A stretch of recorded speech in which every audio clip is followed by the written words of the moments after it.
Christian leaders, this is Pastor John Richards, and welcome to the Christian Leaders Book Club.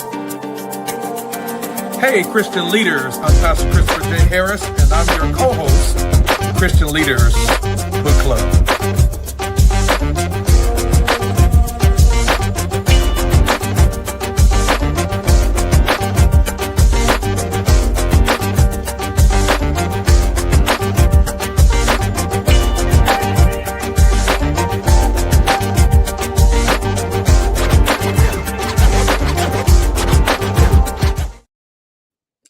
All right, what's up, everybody? Welcome to the month of May. It's May 2025. And Pastor John, next month will officially be 18 months that we have done the Christian Leaders Book Club. Isn't that insane? Dang, that's crazy, man. A year and a half? Yeah. Wow, you ain't fired me yet. I was about to say the same thing to you. we have both gotten ourselves into some trouble at points. Right. Listen, man, I'm just honored and glad that as God has elevated your golf game, that you still make time for us. Don't worry, man. There's always time between rounds on Fridays. You know what I'm saying? That is my golf day, but I'm gonna come on through and talk about books. You got your golf tee on? Oh, I got the shirt on, man. I love it. And hey, listen, for all the novices out there, that is a personalized golf tee. That is not something that he bought off the shelf. Oh, I always got to come up with a logo, brand, or something. So tell everybody real fast about it, bro. Tell everybody really fast. This is the Pardon golf brand. A par is something you get in golf. It's when you hit the mark. But what happens when you don't hit the mark? What happens when you miss the mark? You're pardoned. All right. Don't get me started. I'm trying to find something to throw at you. Let me find something to throw at you. I love it, man. Yeah. I love it. Well, listen, y'all, we're excited to be here. We're so very thankful to be here with you all today. And it has been, and it is our joy and our privilege every single month to come in and to host this discussion, host this conversation. Quite frankly, we oftentimes don't have a robust crowd that joins us live, but I always hear from folks afterwards that listen to our sessions on replay, or they go to the YouTube page and listen to it, all kinds of things. And folks that are actually listening and engaging with the books, following through on the books and all of that kind of good stuff. But I want to thank all of you for your participation and engagement with that. I want to appreciate all of you for your involvement and your investment. And so I want to encourage everybody, if you have not done it already, make sure that you're going and you're subscribed to our YouTube pages. Make sure that you are subscribed to Pastor John and myself, so that you can stay connected with what we've got going on and all the jazz. And so just thank you. I want to open up today by just saying thank you. If you're looking at the screen, we have up there our books that we have focused in on this year. Pastor John, let's walk through the first few books that we've done this year, if you don't mind. Yes, sir. So first one we did this year was a good one to start the year. It's called 48 Days to, what's that say? I am blind.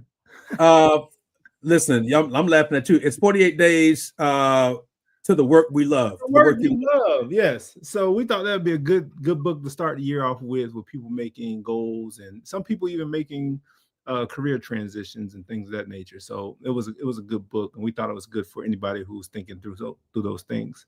Second one, I know the title of the second one. Up from Nothing, John Hope Bryant. Lord Jesus. Y'all need to go back and watch that session and the session afterwards, because it's going to help you understand some type of revelation we had afterwards about this particular book. Yeah.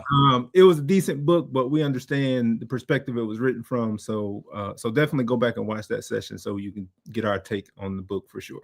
Yep. What you got March and April? We got When Faith Disappoints. That was by Miss Fields. Miss Lisa Victoria Fields gave us the whole government name on the front of the book. Oh, name.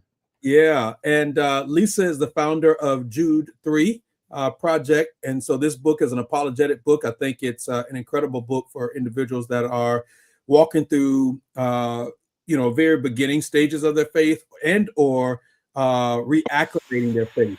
Deconstruction, reconstruction sort of thought process, because there's a lot of apologetic approach in that.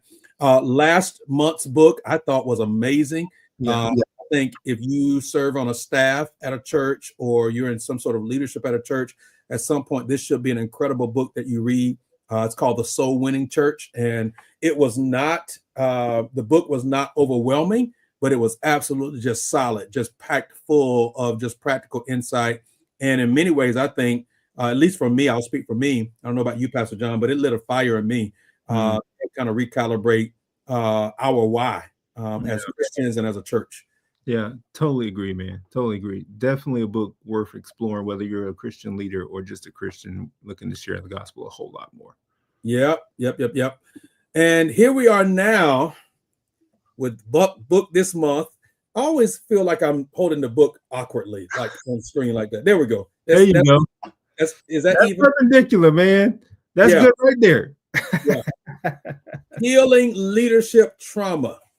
Healing Leadership Trauma by a husband and a wife team, Dr. Nicholas Rowe and Miss Sheila Wise Rowe, both of them very credentialed individuals. Sheila, Miss Rowe, has written a book titled Healing Racial Trauma. And so I haven't read that book, but in light of what I've gleaned from this book, I'm intrigued by that and may go check that out at some point. I'll just say this, or as we, not before, but as we are stepping into the book for this month, I had a preconceived notion, right? So when you get books and you read sort of the summary of the book and maybe look at the table of contents and, even the title and the subtitle, Finding Emotional Health and Helping Others Flourish, you kind of get a sense, you make a judgment call about what the book may be about.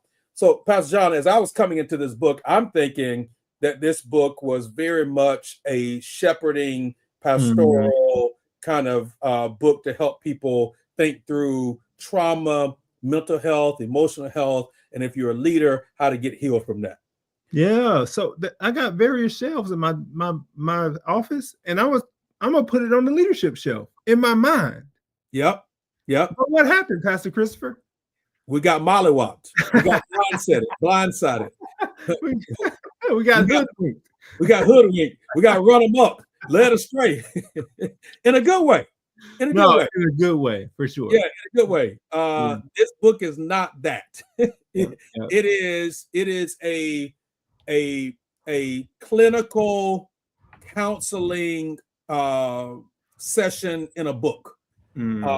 Any leader, and I would dare even say any Christian who anticipates being used by God in any significant way, shape, or form should read this book. And what I said to you offline, Pastor John, that I'll say now, probably many of our readers, many of our listeners, many of those that we influence are probably familiar with the work by Peter Scazzaro, his wife, Jerry, Emotionally Healthy Spirituality, Emotionally Healthy Leader. I would take this work, the book for today, here I go again, Healing Leadership Trauma, and I would, particularly for people of color, particularly for women, and I would tell them, read Pastor Pete's book, but also couple that with this book. And I think as you navigate that, you'll be good. Yeah. I'm going to stop there because there's something else I want to say too and get your feedback on. Reaction to that, your thoughts on that at all? No, man, I totally agree. And I told you this beforehand. I said, before we met, that we don't see very many African-American authors writing on this particular topic and in this space. We both have friends who have psychology degrees who are Christian and Christian psychologists. But authorship is difficult, especially through IVP. Yep. And so seeing that this book came through IVP, two African American authors, and then they have a chapter on gender and race. We're going to talk about those. I just thought it was good for our context because oftentimes we don't talk about this stuff.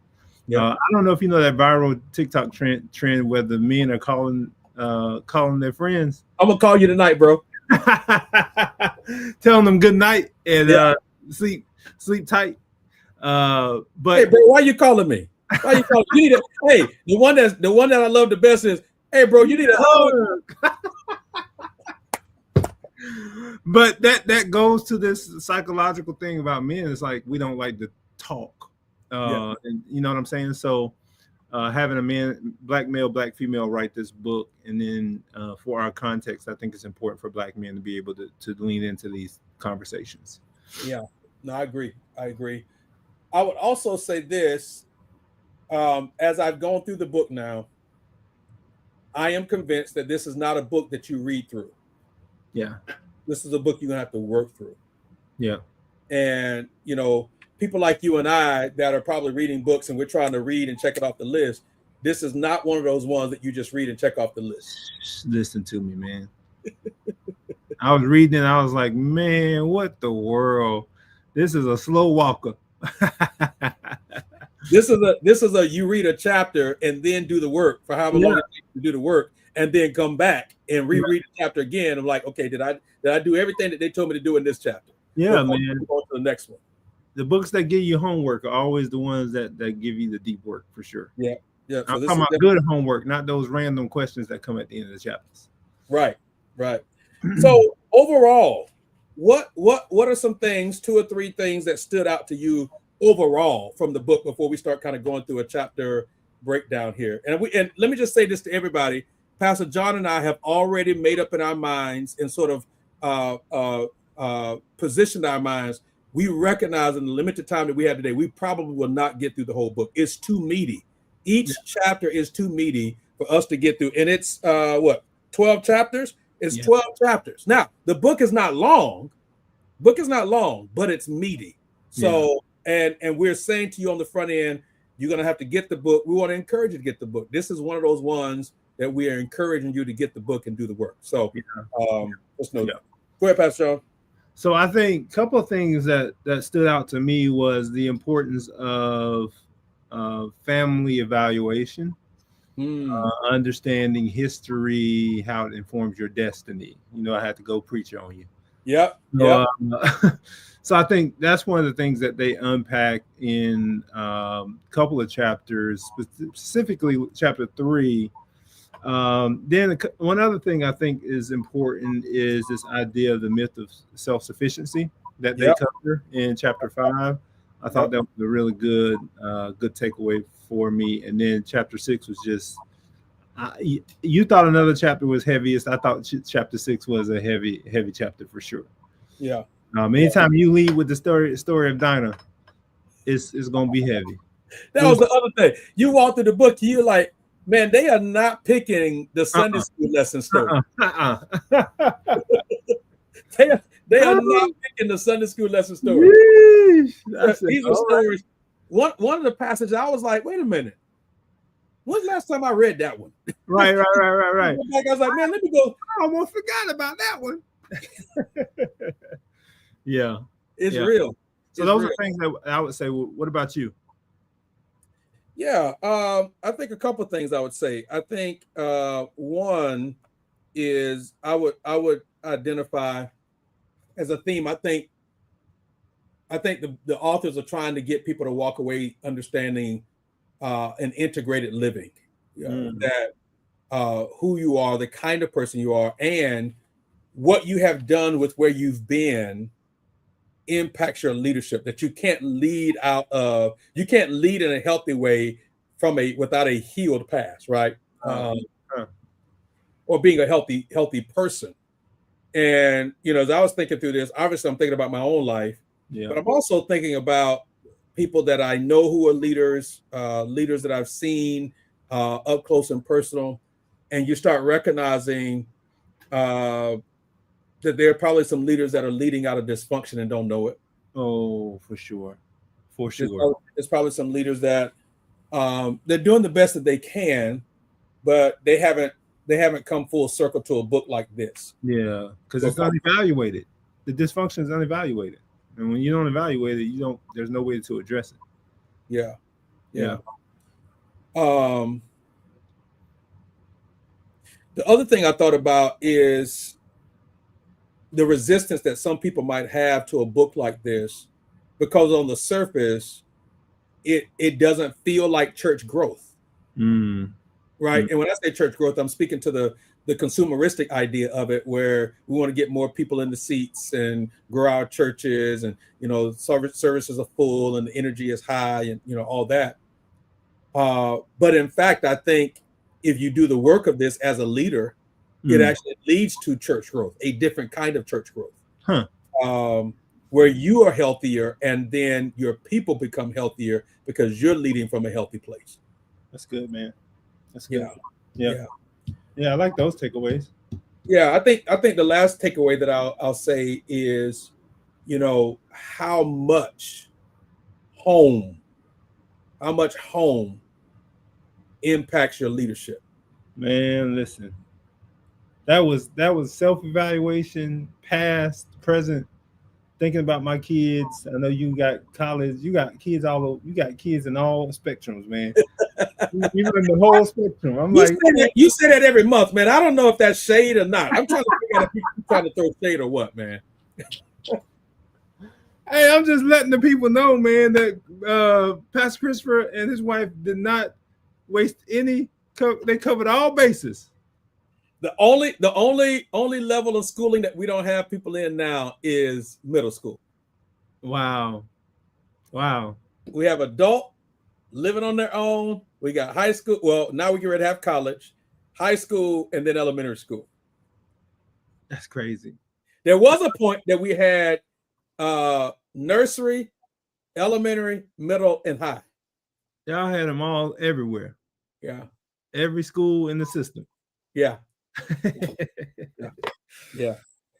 So let's jump into it, man. I mean, I think I don't know of another way for us to unpack all of this except for just kind of walk to get to it. Yeah, step by step in some ways through the chapter. So let's start with chapter number 1. They aptly title it the heart of the matter. Yeah.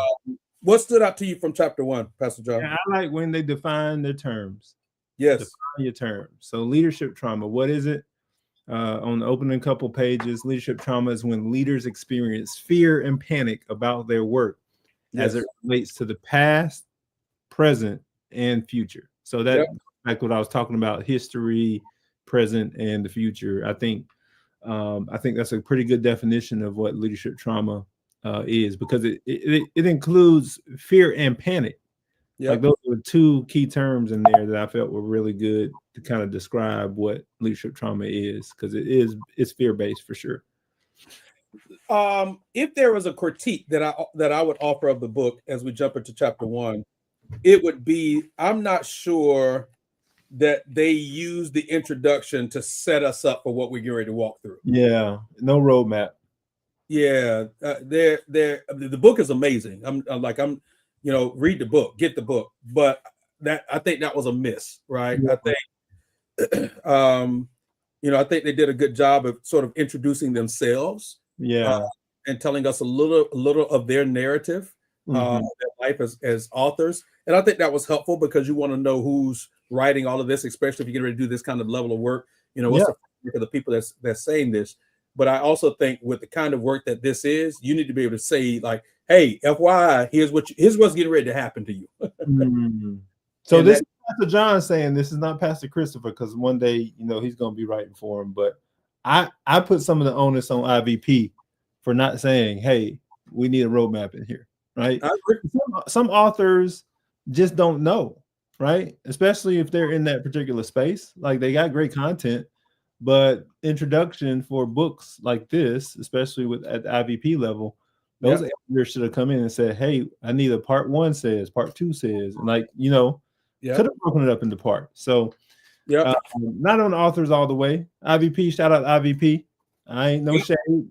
I know Pastor Chris gonna walk right for y'all one day, so this is on me. Man, you're really trying to prophesy because you're the third person to say that specifically about IVP in the last like 6 months. Well, there you have it, man. Yeah. You know, you get education, so that's what's up. Yeah. To your point, I would say, really, to your point, I would say that the book has 3 parts. Yeah, I think so. I would put chapters 1 through 5 in part 1. I would put chapters 6 through 8 in part 2, and then I would put chapters 9 through 12 in part 3. That's it, man. You agree with that? I totally agree. I totally agree. I was looking at the chapters myself, and I try to, you know, I think we're wired the same way. I try to break things into parts too. And I was like, that's how it should have been broken up for sure. Yeah, because really chapters 9 through 12 is the strategy for healing. It's a strategy. It's the section for, okay, now that we done cut you open, let's mend you up. Let's get you in therapy. And this is in chapters 9 through 12 is now the therapeutic process of moving forward. Right. Yep. I agree. All right. So you mentioned the definition. I like this sentence right here in chapter number 1. Leadership trauma is when a leader's current struggles in life and work trigger flash forwards of a feared future. That's good. Yeah. A feared future? Wow. What? Trigger fast forward of a feared future. Come on, alliteration. Not just that, bro. Like, do you know how long you got to sit down with that for a minute before all of that makes sense? Yeah. Yeah. What did y'all just say? You are creating a future for yourself that not yet exists based on your past and the behavior in the past. Yeah. That's crazy. And then they expound on it. Watch this. We've expanded the definition of leadership trauma to also include how current stressors may trigger flashbacks of past trauma.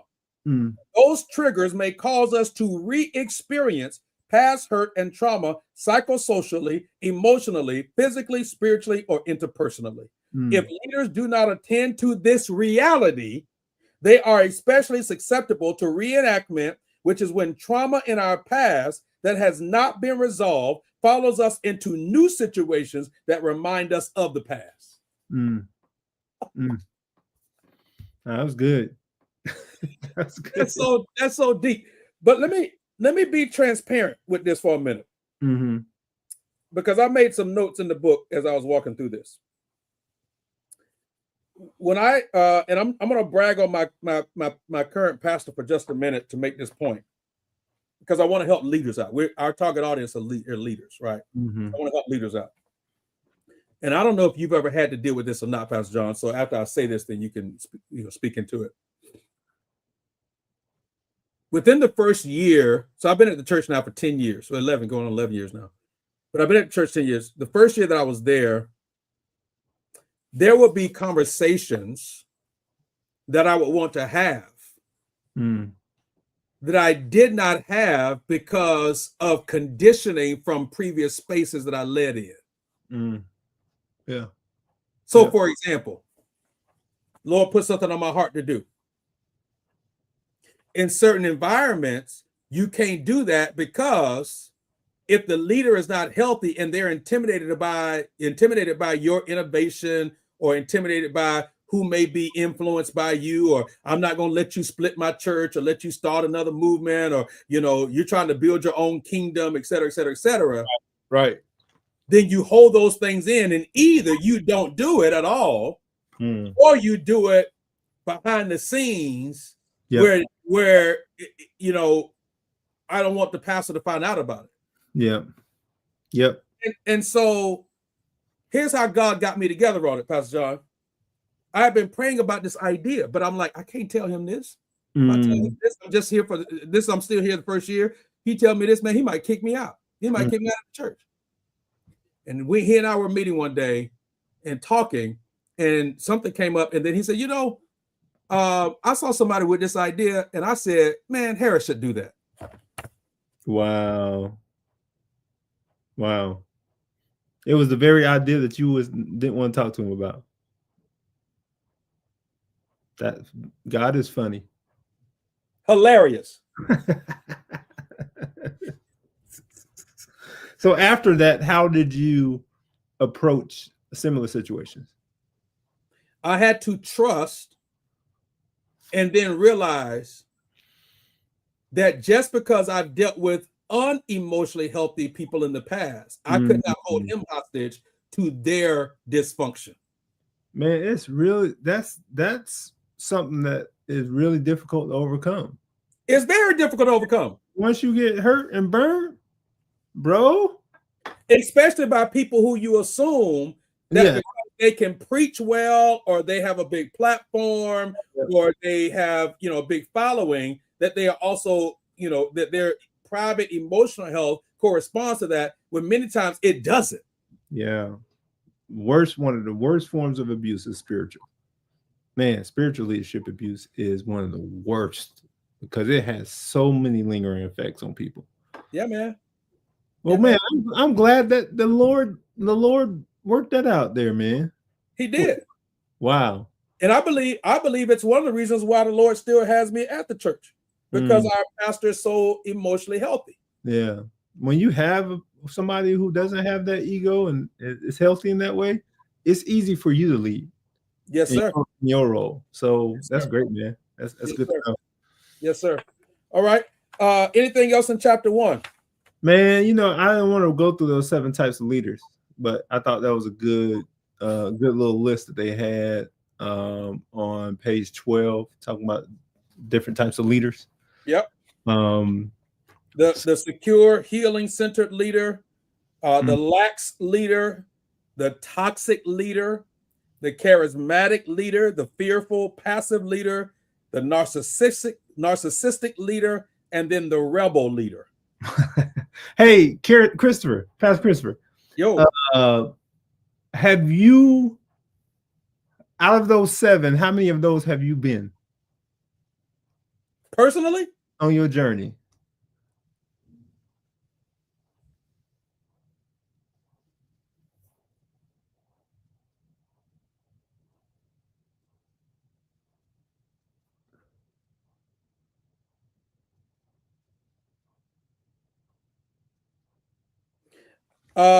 I've been all of them except for the last 2. I would say I've never been narcissistic, and I would say I've not been a rebel. I think I've been all of them except narcissistic. I've been a rebel for sure, but it hasn't been like, okay, so this hasn't been open rebellion. So maybe it's been like a low level rebel, but like I have been a rebel in organizations that I thought was going in a direction where I'm like, why are we doing this? And so, yeah, 6 out of 7 for me, 5 out of 7. You know Jesus more than me.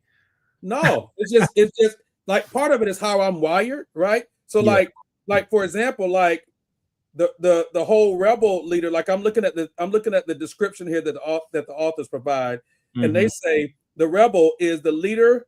This leader acts in open rebellion against authority figures. I've never acted in open rebellion against authority figures. That's just not how I'm wired. I've disagreed very strongly with some of the things that leaders have done, but I am more of the kind. Well, let me finish reading the description, and I'll say that this leader may also be the one who tells the truth, but is slandered or dismissed by a toxic or dysfunctional organization. I have been slandered. For telling the truth. I've been slandered, or for living the truth. Yes, that and that. Oh my goodness. You don't want to start talking about that, because I'm like, when was holy living a bad thing? Like, when does that become a bad thing? Like, it's like, what? You mean to tell me my holiness done agitated your demons?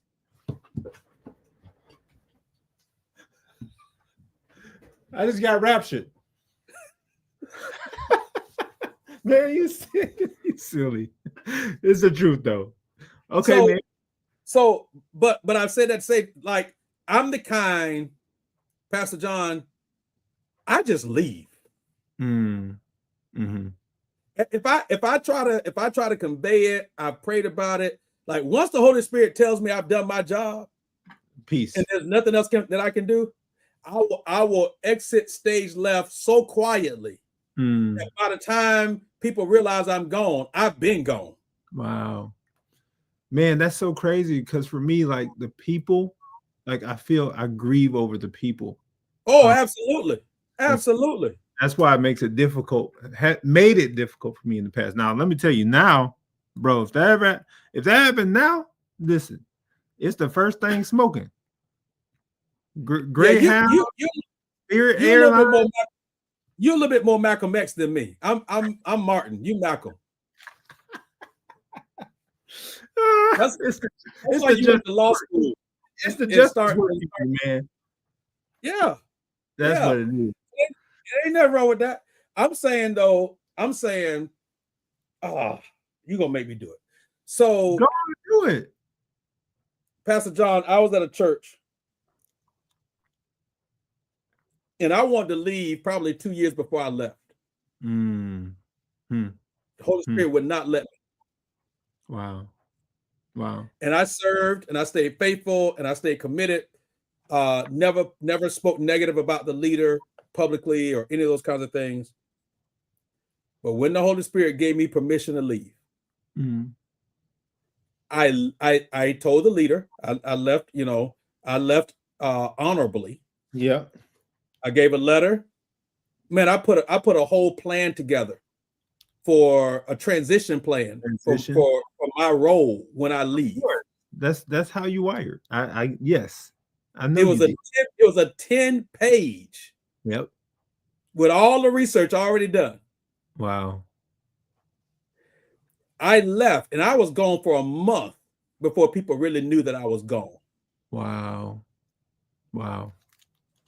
That's crazy. So that's why I say I've never been a rebel. Okay. That's all right, man. 5 out of 7 is good.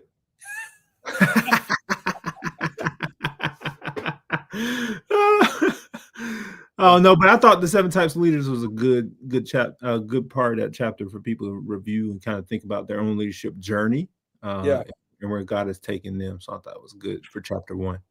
Yeah. While I offer a critique of the book, let me also offer a praise of the book, and that is there's some very clinical language in the book, like attachment theory, detachment, body scans. And I appreciate it. Now, I didn't know this until I got to the end of the book, but I appreciated the glossary. Yeah, right. And I'm like, y'all should have told people that there was a glossary. So if that's an IVP thing again or what, but I'm just like, man, y'all start walking through secure attachment and attachment theory, avoided insecure attachment, ambivalent attachment. These are deep things. These are heavy topics, right? And our non-clinical cells sitting there like, what does this mean? And if we're doing it, the regular reader, normal reader would be doing it as well. Yeah. So they give the glossary at the end. But I think, again, just a framework in the introduction to say, hey, if you run across words that you're not familiar with, we have taken the time and the liberty to also define it. I mean, like inner vow, moral injury. Like what? Man, I had moral injury when I was working on my first master's. I'm like, this is deep stuff. It is, man. Clinical. Yeah, it is. Yeah, it would have been good to know about that glossary. But like you said, it certainly doesn't take away from the nuggets that the book can have for normal people who are in the clinical space. Yep. Each chapter also had what's called these embodied practices. Yeah. And I think I love it. I think embodied practices are healthy, but I think that's also it's a new concept for people. Especially, let me pull your arm up. Yeah, let me pull my arm up. Hey, don't do me like that, man. I've been out in the sun a little bit now. Yeah, but if you hadn't been in the sun, my God, the whitewashedness on the screen would have been intense. especially for our people, man. I think that yeah, it's something that we don't necessarily lean into as a concept. So Just in case y'all didn't know it, Pastor John is he's African American, just so y'all know. I am. I am. Fully. I am. Fully. Oh, Yeah, so so go ahead. Go ahead. man, I'm sorry. we're still in chapter 1. We still in chapter 1, but I like this trauma idea. We learned that trauma is not just an event that took place sometime in the past. Yes. It's also the imprint left by that experience on the mind, brain, and the body. Yes. Like that was really good because a lot of people think that trauma is like this past event. Yeah. When they talk about that imprint, I mean, you can see the imprint in people's lives. I can see the imprint in my life with father trauma and all that good stuff. So like having that and naming that and being able to say it, that's what trauma is, was a good definition for me. You know, I the other thing I appreciate about a book like this, I will say that I think that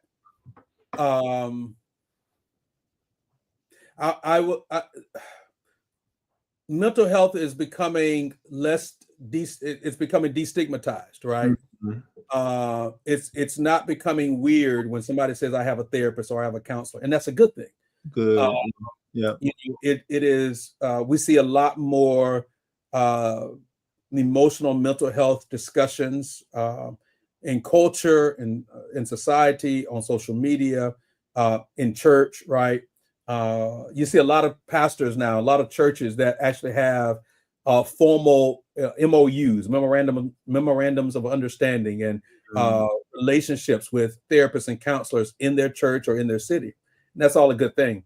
One of the side effects or the downsides of that is that people take certain words and phrases and ideas and concepts, frameworks, and make them things that they're not. That's right, man.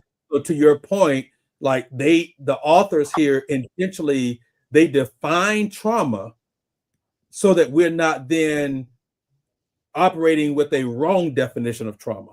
Right. Yeah. Yeah. Does that make sense? Yeah, that makes perfect sense because you've seen it happen. When something becomes like a cultural phenomenon, people just go run all over the place with it, dude. I'm like, bro, yeah. When you become an expert on mental health, but anyhow, well, it's true. Yeah. Pastor Christopher, I'm not sure that we need to spend too much time in chapter 2. It's theological.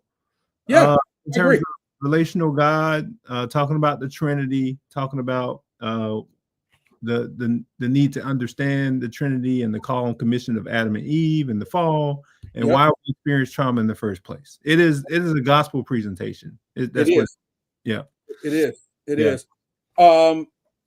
But I think it's a necessary conversation in the work, right? Because our where is our identity rooted? Yeah. And I think a part of what the author is getting at here is to help us understand, help us to be intentional about God having his rightful place in our lives. Mm-hmm.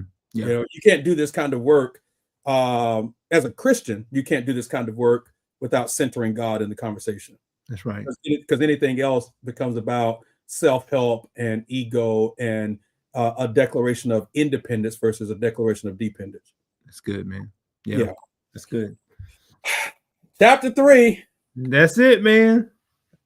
I know we're gonna sit here for a second too. So the roots of detachment. So everybody, I said to Reverend Dr. John C. Richards Jr. Not the Reverend Doctor. Come on, man. That chapter 3, in my estimation, is the weightiest, heaviest chapter and necessary chapter in the book. Pastor John disagrees with this, y'all, by the way. In my estimation, you cannot get to the rest of the book without working through chapter 3. Yep. But he thinks I'm anathema. He thinks I'm wrong, but I don't think you're wrong. I just think we see it differently. No, I can see why you say that. This is why, because this certainly, I mean, the roots, bro. It's like the picture on the book is what the book's about. Yes. Yes. Down here. Yes. So when you talk about the roots of detachment, you gotta have roots if you're gonna have a tree. So I agree. Here's the opening quote from chapter 3. How about this? Ooh, Dr. Bryant. May you recognize dysfunction for what it is, no matter how familiar it has become. Come on, Dr. Thema Bryant. Come on. Eh? No matter how familiar it has become. What? Familiar dysfunction. Ah. You grew up in this. Yes. You function with this every day. You have created workarounds from it. And you don't even recognize it. You don't even recognize it. My goodness, man. And then they open up with a chapter saying, if our caregivers fail to love us well, it is likely because they weren't securely attached in love themselves. My. Sometimes caregivers are unable to give what they wanted because of circumstances beyond their control, such as physical disability, mental illness, racism, or poverty. However, there are caregivers who withhold care intentionally. Whatever the case, our aim is not to bash our caregivers or dismiss damage with an excuse. Instead, we recognize the truth that the damage and dysfunction caused us to grow to physical maturity with a heart of detachment, and this impacts how we live, love, and lead. That is the opening paragraph of the chapter. Yeah, man. Yeah. It's a good chapter. Pastor Christopher, it's a good chapter. That boy good. I like it. What I really like is like being able to be introspective as you read it, right? Because you think about your parents, your siblings. Think about what your role was in the family. When you talk about caregivers and talk about the kids, right? And so as I'm reading it, I'm going through my own family history. I'm not sure if you thought through that as you were reading it as well. Absolutely. Yeah. So yeah, man, that we talk about the roles assigned to children. I was like, boy, I got 5 siblings and I know every one of them. I know every role for every one of them that were assigned and how it impacted them as adults. So it really was a chapter that made me kind of do some evaluation for sure. You keep talking, you're gonna end up agreeing with me. Oh no, man! I'm gonna talk about chapter 6 in a second. Okay, don't do me like that.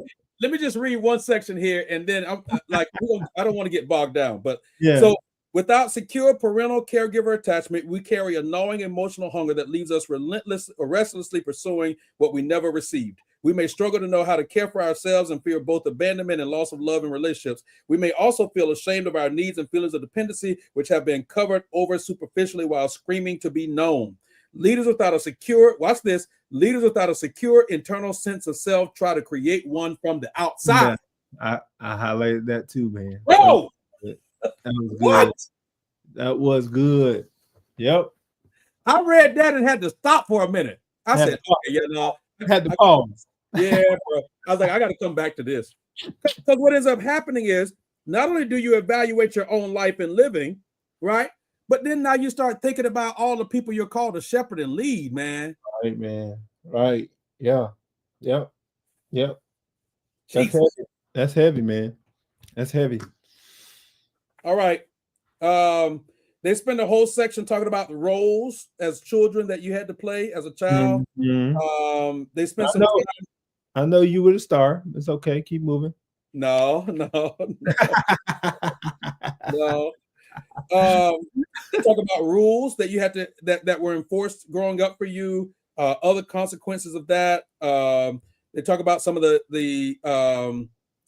some of the feelings that have been buried and what that looks like and how you've navigated that.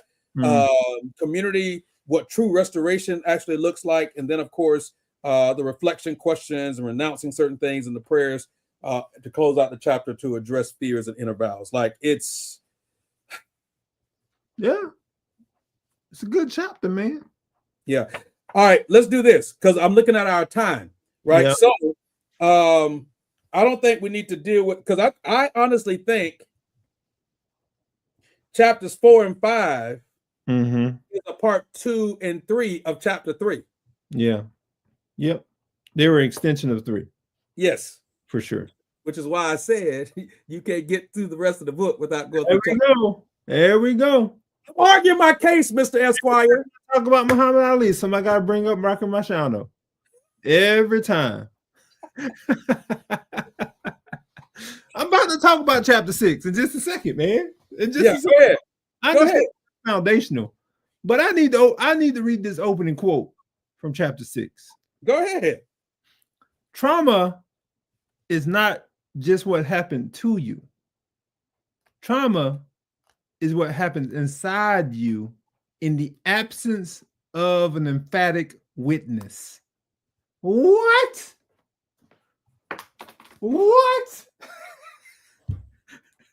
Hey, when I read that, I put the book down and was like, okay, I need a minute. Gotta stop. I gotta pause, man. I gotta stop. In the absence of an emphatic witness, like because nobody is around to show you the empathy, it continues to fester on the inside. Man, come on, man.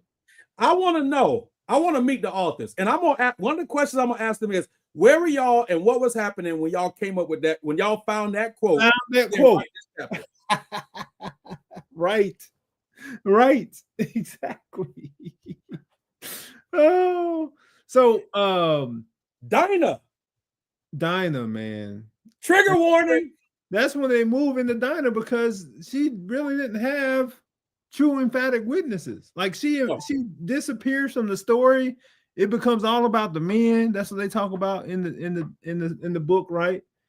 And it's one of the toughest passages to explain, teach, preach in scripture, man. Yes, sir.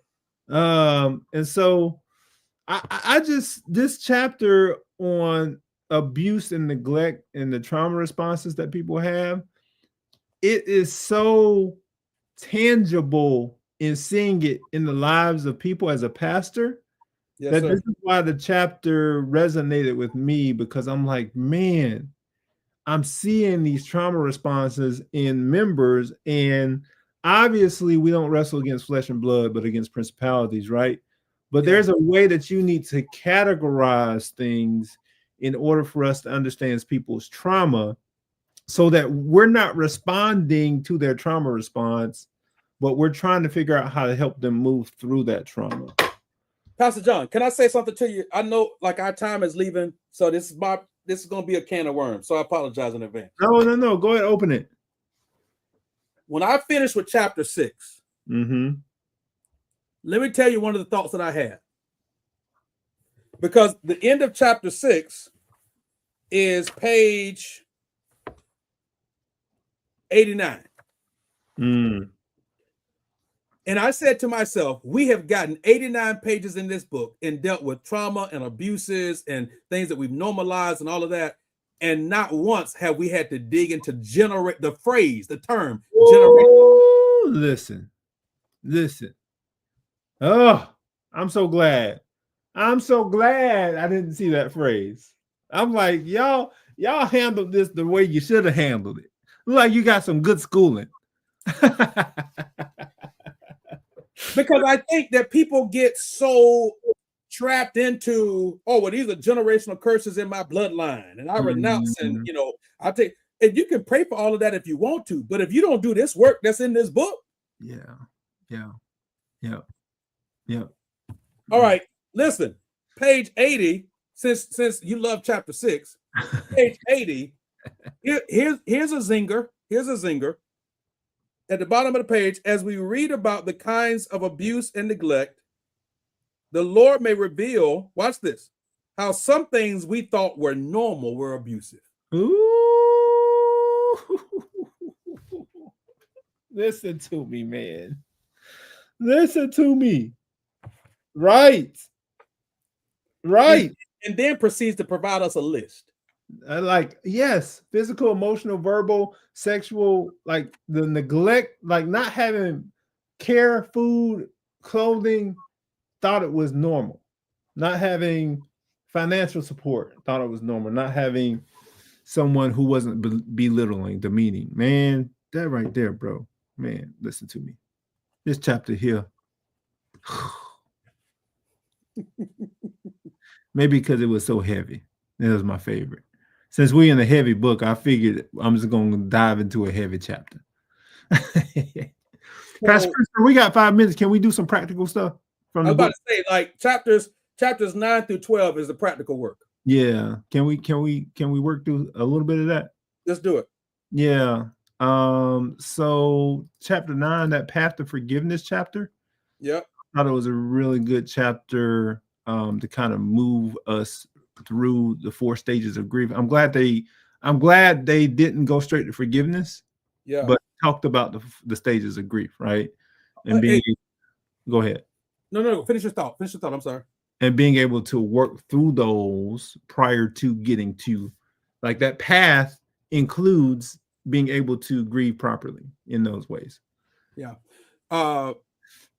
In the back of the book, pages 172 through page 181, there's actually what they call a My Transformation Plan, and then a group discussion guide that, to your point about being practical, it's very, very practical. And but the transformation plan and the group exercises don't make sense unless you read the book. Yeah. Yeah. Yep. Yeah, that's good, man. So what'd you take away from a couple of practical things from chapter 9? I got the sense from the forgiveness piece of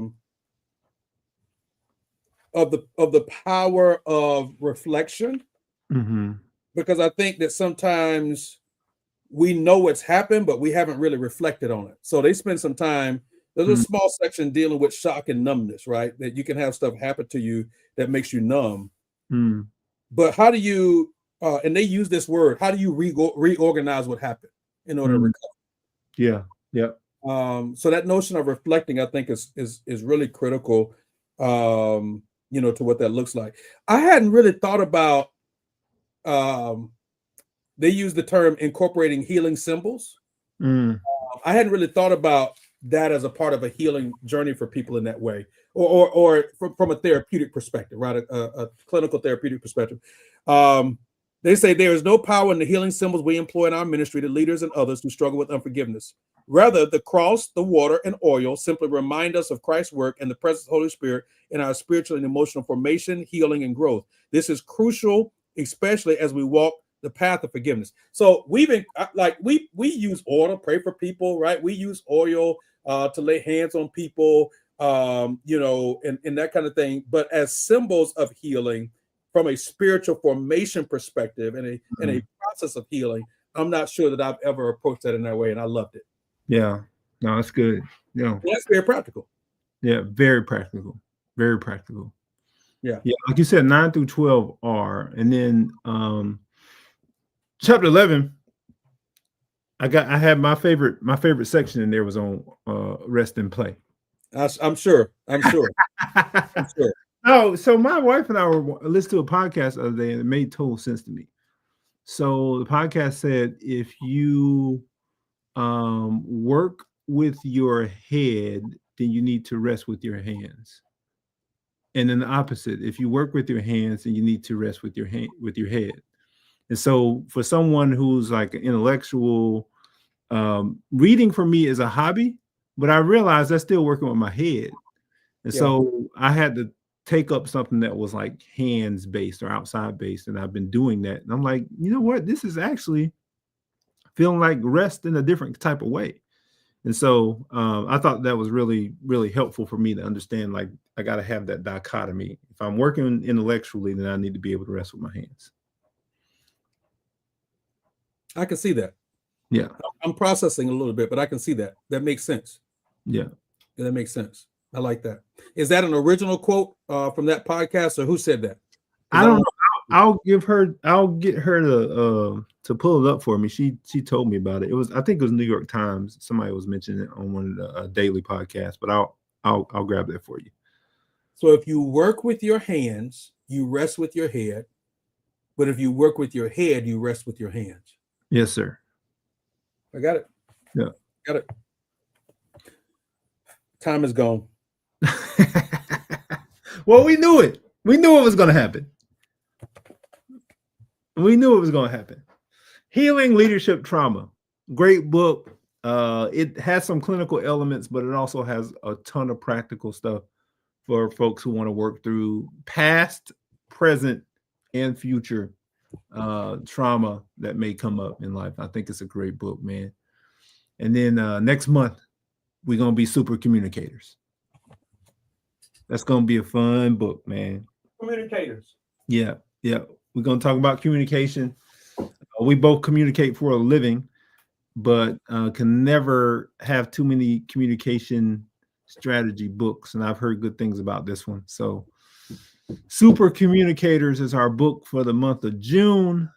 Looking forward to it. Pastor Christopher already has his copy because he's an overachiever. I have a Kindle version because I'm digital, almost native digital. So he's got the physical copy. Yes. I picked this book up a couple weeks ago and got ready to start reading it and then put it back down. I don't know why I put it back down, but I did. But I was intrigued by the fact. Let me just say this. Give me a second. I want to tell you this accurately.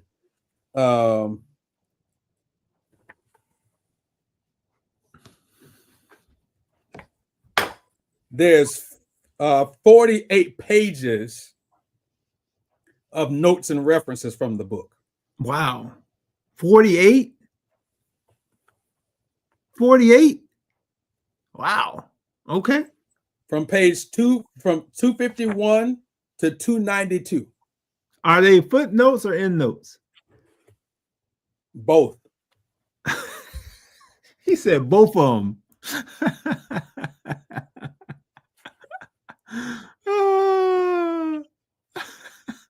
Okay.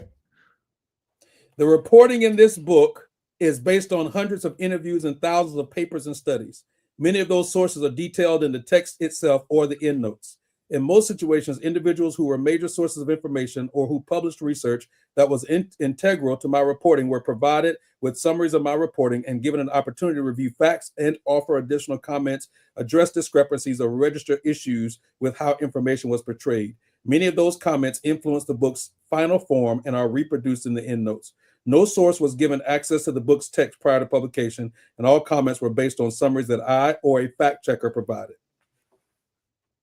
Well researched. So he ain't playing with y'all. I ain't playing. I'm looking forward to it, man. I'm looking forward to it. Yeah. So before you start the traveling, you know what I'm saying? Go on and get this book read.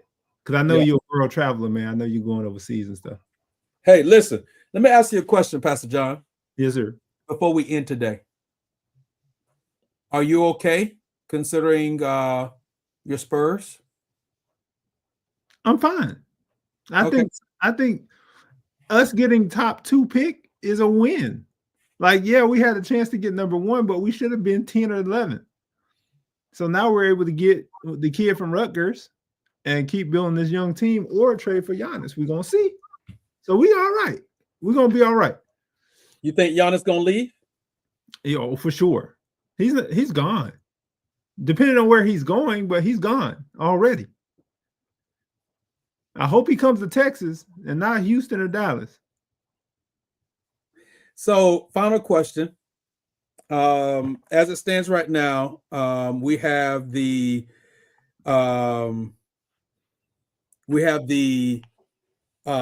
Indiana Pacers. We have the Oklahoma Thunder. the Knicks, the New York Knicks, and the Minnesota Timberwolves. Who you got in the finals and who you got winning it all? Pacers, Thunder in 7. Y'all heard it from him. I'm not going to tell y'all mine. That team too complete, man. Nobody can beat them. Nobody that's left can beat them. I got you. Yep. Y'all, this has been fun. We'll see y'all next month. Wherever you're listening to this at, there's a link where you can subscribe to our email list, and we'll look forward to seeing y'all then. See y'all later. Peace. Peace out.